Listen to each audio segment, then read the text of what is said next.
Bonjour, ici dans le fond White Dragon. L'objectif dans le fond de ce cours vidéo est vraiment juste de revenir sur la méthodologie dans le fond pour pouvoir adder une classe line via la méthode enseignée par QSI qui n'est pas via le code barre. Le code QR, excusez-moi, le code QR. Donc, je vais monter ici dans les pin messages qui sont ici. Je suis ma version ordinateur actuellement. Je vais trouver par exemple,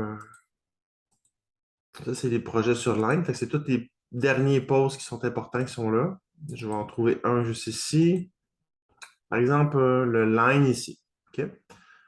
Fait que le line project est ici. On voit actuellement le lien pour trouver le line PL. La méthode à retenir, c'est le https lobster.co /trade/. Ça demande toujours la même formule. Après ça, il faut le code de l'asset ici. L'asset, actuellement, qu'on parle les lines PL. Tout ça collé et l'adresse issuer. Donc, ça, c'est la formule pour trouver l'asset et pouvoir l'ajouter. Là, je vais vous montrer quelque chose ici. Il y a une liste quand même assez à jour chez QSI qu'on peut utiliser ou aller chercher tous ces ingrédients-là qu'on a besoin pour mettre ça dans la formule pour trouver l'asset. Je vais ici. Il va y avoir une petite mise à jour prochainement, mais actuellement, c'est quand même à jour. Mais ils ne sont pas tous là. Fait que si vous vous référez au post de Wayplage ou de QSI, souvent vous avez ce lien-là déjà fait. Vous avez juste à copier-coller ou à cliquer dessus pour obtenir le bon endroit. Entre-temps, si vous cherchez un asset qui est dans des anciens posts que vous ne retrouvez pas facilement, vous pouvez venir ici.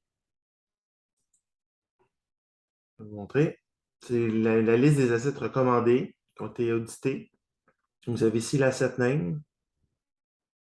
Vous avez ici l'adresse issuer ou la public key. Fait que ça, c'est ça qu'il vous faut dans la formule. Fait que, exemple, Phoenix ici, avec ça ici.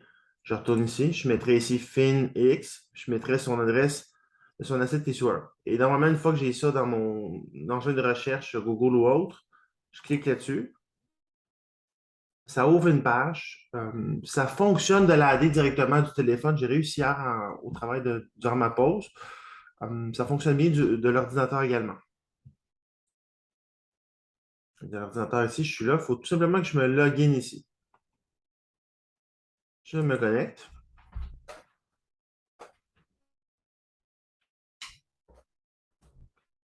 Je vais juste rentrer un mot de passe tranquillement, puis vous allez voir qu'est-ce que ça va donner.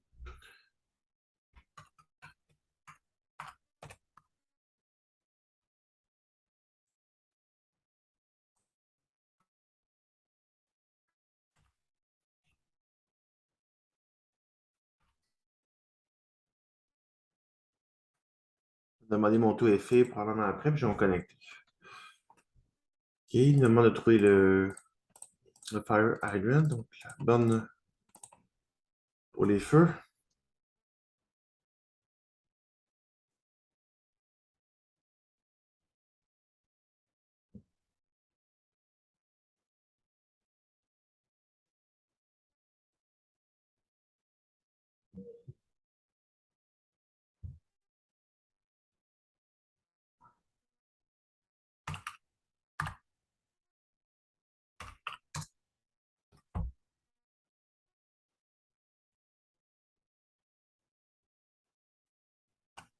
Laquelle ça m'amène dans mon Lobster, de mon compte secondaire ici.